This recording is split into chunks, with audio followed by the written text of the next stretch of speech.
collaborative. How are you guys? Fantastic. I'm Michelson.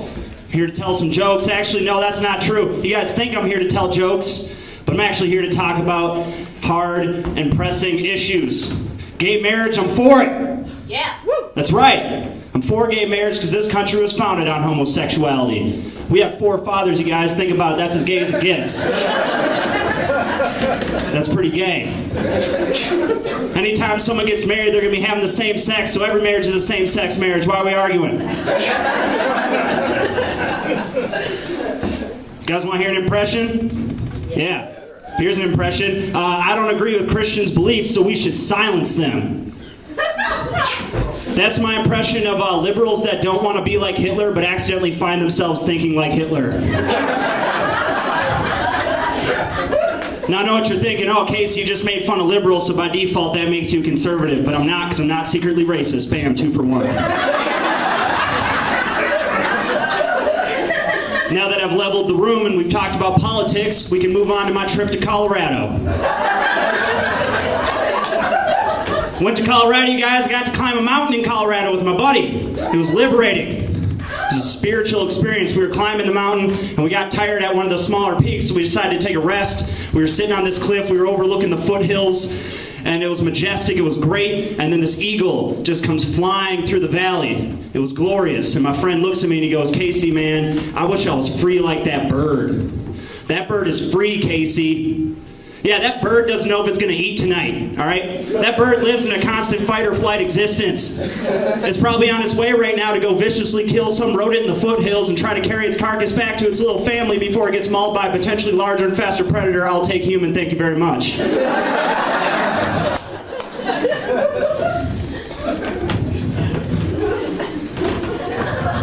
Moving on to seafood.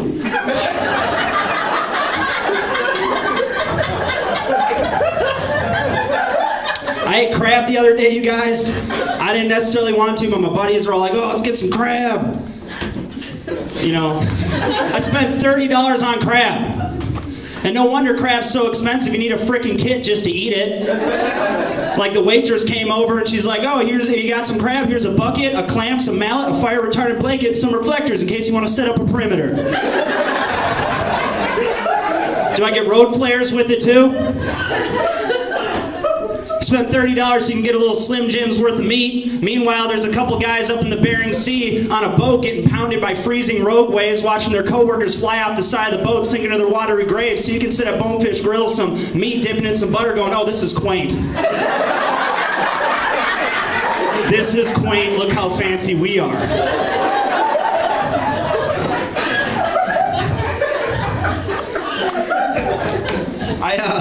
I normally don't, I don't eat that fancy usually. I like junk food and like cheaper foods. And look at me, look at this shirt, there's stains on it. You know, but it's hard to eat junk food in today's day and age, 2014, because there's like this subgroup of people walking around now, foodie people. They know everything about food and nutrition, they try to make you feel bad, and they're everywhere too. Like I walked into a gas station, I bought a Ritz cracker sandwich, I set it on the counter and the clerk goes, "There's not even real cheese in those." "Oh, well, if it doesn't miss second shift with all the answers to the universe."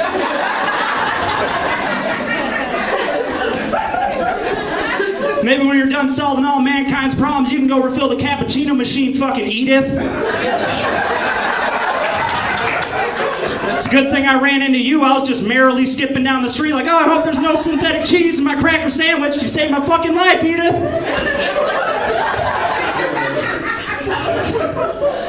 It's a 99-cent cracker sandwich. My expectations weren't lofty, all right? Like, I didn't... If I opened up those 2 cheap-ass crackers and found an 18-year-age Gouda cheese in there, I would be offended. Get out of here with that noise. I'll stand in line at the grocery store. I do that from time to time. That happens. I caught the headline, yeah, groundbreaking stuff, you guys. I caught the headline of a Cosmopolitan magazine. It said 247 sex tips. Call me crazy, but if you're the kind of person that needs 247 tips for sex, then you shouldn't be having sex. You literally know 0 things about sex. You don't get an F minus, you get a minus F, which is negative F, you hopeless soul. What's that even like? Like, you'd be sitting there like, where do I put it? Like, right below the belly button where the hair starts? I don't know.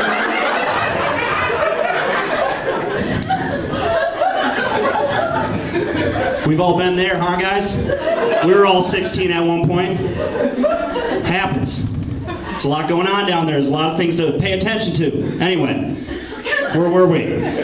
So, on this Cosmopolitan magazine, I caught another headline at the corner, and it said, 30's the new 20. I'm like, great. So when I turn 30, I'll be directionless and looking for purpose for another decade. Awesome. I'm glad that continues. I was trying to tempt our own mortality here in this country. You always see those headlines. It's like, oh, 30's the new 20, or 40's the new 30. You ever think God's just in heaven like, 40's the new 40 because I'm going to kill you at 85, just like I planned? I don't know.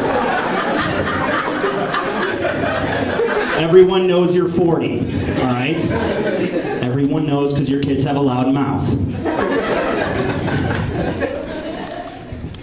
It's good stuff. On the way here, I was listening to the radio, and a song came on by Nelly Furtado. Maybe you guys remember it. It goes, I'm like a bird, I only fly away, but I don't know where my home is. And that's bullshit, because the average bird can traverse multiple hemispheres, migrate over 16,000 miles, and still find its way home. You make a shitty bird, Nelly Furtado.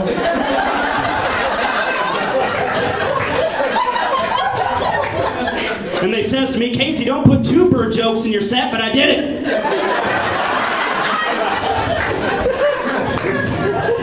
Because fuck birds. Fuck Leonard Skinner. Got some Leonard Skinner fans in the house. All right, that's good to know. It's good to know. I took me and my girlfriend took a road trip down to California this summer. And we decided it'd be a good idea if we had sex in every single state that we passed through on the way there, just to say that we did. And that was awesome. Everyone else in that Greyhound bus was pissed.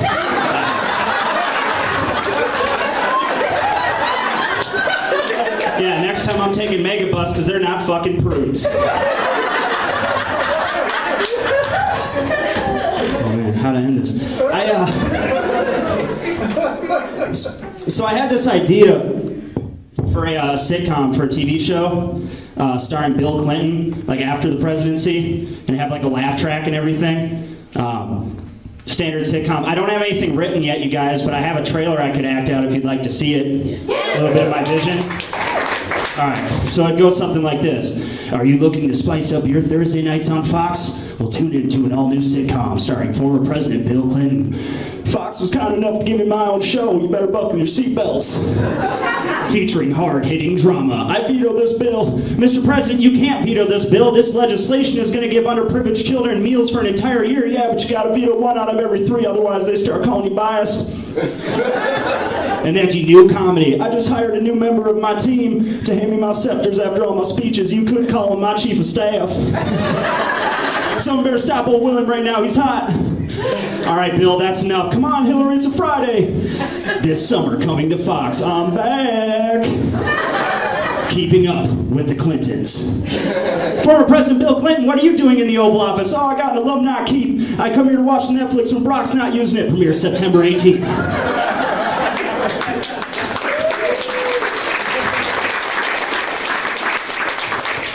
That was fabulous. I'm Casey Michelson. You guys are the best crowd on the entire planet. Enjoy the rest of the show. Thank you very much.